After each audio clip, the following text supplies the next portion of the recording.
જે અનામત છે એની અંદર જે જ્ઞાતિઓ છે એમાં અનેક એવી સમૃદ્ધ જ્ઞાતિઓ છે જે આપણા ભાગની અનામત એ લઈ જતા હોય। જે અનામત છે એની અંદર જે જ્ઞાતિઓ છે એમાં અનેક એવી સમૃદ્ધ જ્ઞાતિઓ છે જે આપણા ભાગની અનામત એ લઈ જતા હોય। અનામત એક એવો મુદ્દો છે જેના પર નિવેદન આપતા પહેલા ભલભલા નેતાઓ 100 વખત વિચારે છે, પરંતુ આ ભાજપના નેતાને આ વાત મનમાં રહી જ નહીં અને બફાટ કરી માર્યો।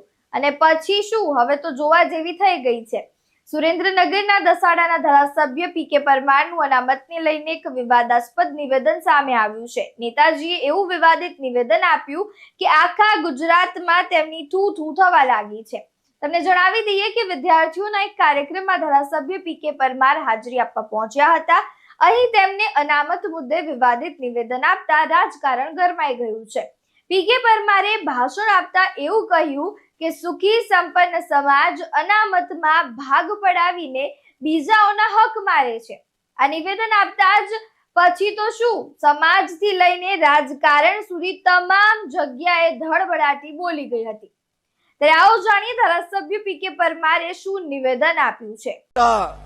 ઉદ્યોગો નથી, આપણી પાસે મોટી કોઈ જમીનો નથી। આપણે જો આપણી આવનારી પેઢીને તારવી હશે તો એને શિક્ષિત બનાવવી પડશે, એનામાંથી વ્યસનની બધી દૂર કરવી પડશે। એ વિષય એ આપણે બધા સમજીએ।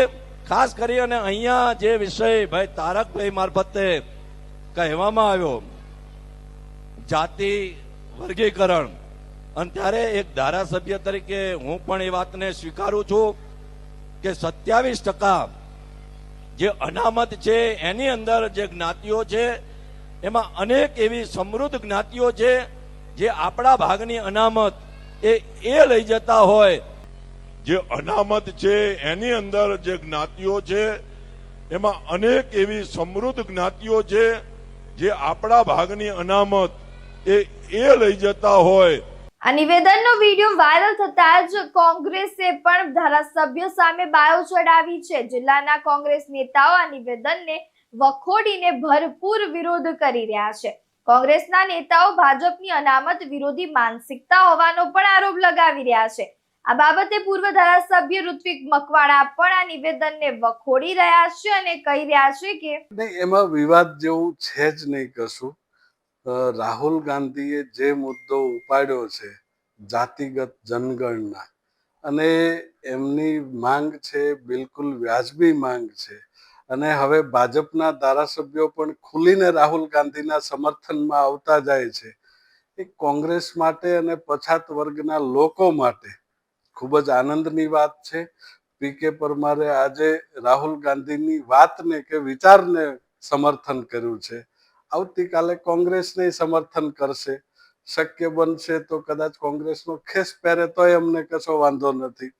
વ્યાજબી વાતની વ્યાજબી રજૂઆતોને સમર્થન કરવા માટે જેમ પીકે પરમારે હિંમત દાખવી છે, એમ બાકીના 156 ધારાસભ્યોએ પણ જમીર જો થોડું ઘણું પણ પીકે પરમારની જેમ જીવતું હોય તો એમણે પણ રાહુલ ગાંધીની વ્યાજબી વાતને સમર્થન આપવું જોઈએ।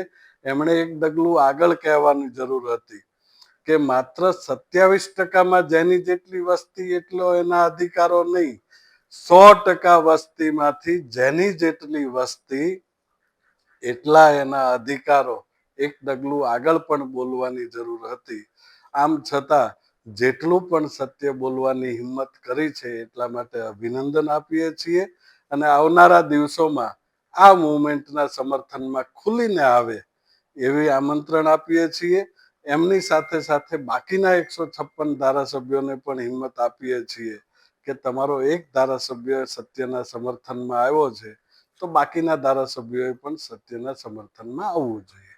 નમસ્તે દેવીઓ ઓર સજ્જનો, ફરી વખત લાઈવ થવાનું એક જ કારણ છે, આપણા સન્માન્ય ધારાસભ્ય પીકે પરમાર શ્રી સાહેબે કાલના કાર્યક્રમ પાટડી નિમિત્તે ઠાકોર સમાજનું જે કંઈ સંમેલન હતું અને અમુક સમાજને રાજી કરવા માટે તે એવું બોલે છે કે 27% અનામત છે, એમાં અમુક સમાજના સુવર્ણ સમાજના લોકો જે ખરેખર હકદાર નથી અને એ આપણા ભાગનું લઈ જાય છે.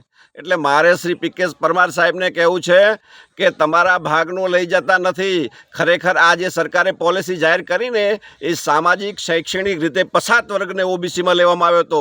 એમાં એ નાડોદા રાજપૂત સમાજ હોય, કારડિયા રાજપૂત સમાજ હોય, ભાથી હોય, ગુર્જર હોય યા ચૌધરી સમાજ હોય, આ કોઈ અણહકનું લેવામાં રાજી નથી. આ તો એમના હકનું છે અને તમે આવા સમાજને ટાર્ગેટ કરી અને અમુક સમાજની વાહવાહી કરવાનું કામ બંધ કરો. ખરેખર જે હકદાર છે, તમે આ તો વયમનસ્ય ઊભું કરી રહ્યા છો, તો એ આ તમને શોભતું નથી. એટલે વારંવાર આ તમને અમારે ટકોર કરવી પડે છે અને ના છૂટકે અમારે લાઈવ થવું પડે છે. આપના માધ્યમથી હું કહેવા માગું છું કે આ જે પીકે પરમાર સાહેબ જે વાત કરી રહ્યા છે તે સમાજ વચ્ચે ઉગ્રતા અને એક આ ઇલેક્શનના ખાલી લાભ લેવા માટેની પોલિસી છે, તે ખરેખર વ્યાજબી નથી. ભારત માતા કી જય. જય જવાન, જય કિસાન. ત્યારે ખેડૂત હિત રક્ષક સમિતિના સંયોજક અને જિલ્લા કોંગ્રેસ અગ્રણી વિક્રમભાઈ રબારીનું પણ આ મામલે નિવેદન સામે આવી રહ્યું છે. શું કહી રહ્યા છે તેઓ, આવો સાંભળીએ. ગઈકાલે અમારા પાટડી ખાતે ઉમિયા હોલમાં ઠાકોર સમાજ દ્વારા અને ઠાકોર સેના દ્વારા તેજસ્વી તાલાઓનો સન્માન સમારંભનો કાર્યક્રમ રાખવામાં આવ્યો હતો. આ કાર્યક્રમમાં ઠાકોર સેનાના જવાબદાર પદાધિકારીઓ દ્વારા મને પણ આમંત્રણ આપવામાં આવ્યું હતું, પરંતુ પક્ષની એક ખૂબ અગત્યની મિટિંગ પ્રદેશ કાર્યાલય અમદાવાદ ખાતે હતી, એટલે હું કાલે અમદાવાદ ખાતે હતો, એટલે હું એ કાર્યક્રમમાં ઉપસ્થિત રહી શક્યો નહોતો. પરંતુ યુટ્યુબના માધ્યમથી મેં એ કાર્યક્રમના અમુક અંશોને નિહાળ્યા અને એમાંથી, કારણ કે ગામમાંથી અમુક લોકોએ મને ટેલિફોનિક વાત કરી કે કાર્યક્રમમાં આવી ઘટના સામે બની હતી. કાર્યક્રમમાં એક તારક ઠાકોર નામના વ્યક્તિએ જે સરકારી ભરતી અને સરકારી નોકરીઓમાં ઓબીસીને અનામતમાં જે ઓબીસી સમાજને અન્યાય થઈ રહ્યો છે એ બાબતને લઈ અને પોતાની વાત મૂકી હતી.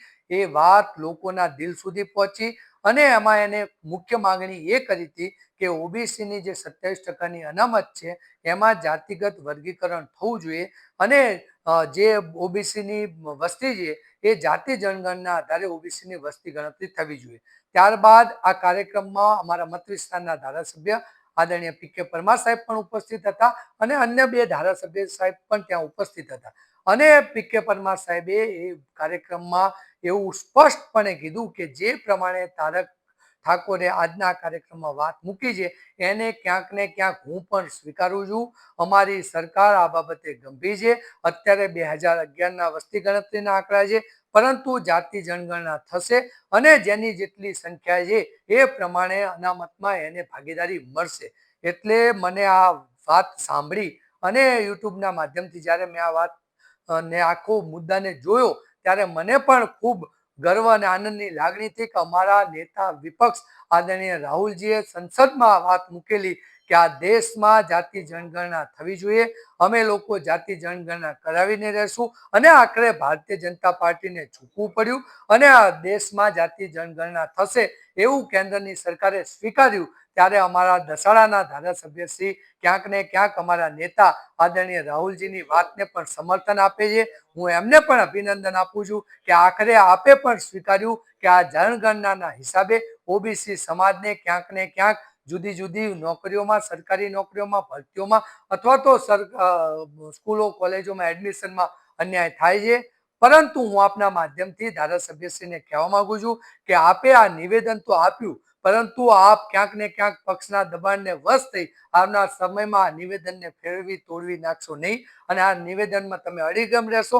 પણ સાથે સાથે તમે એવું પણ કહ્યું કે અમુક ઓબીસી સમાજમાં અમુક જ્ઞાતિઓ એવી છે જે પોતાને સુવર્ણ ગણાવે છે અથવા તો સુખી સંપન્ન છે અને એ ઓબીસીનો મહત્તમ લાભ લે છે. તો તમારો ઈશારો કોના તરફ છે એ પણ તમે જો સ્પષ્ટ કર્યું હોત તો મને વધારે આનંદ થતો.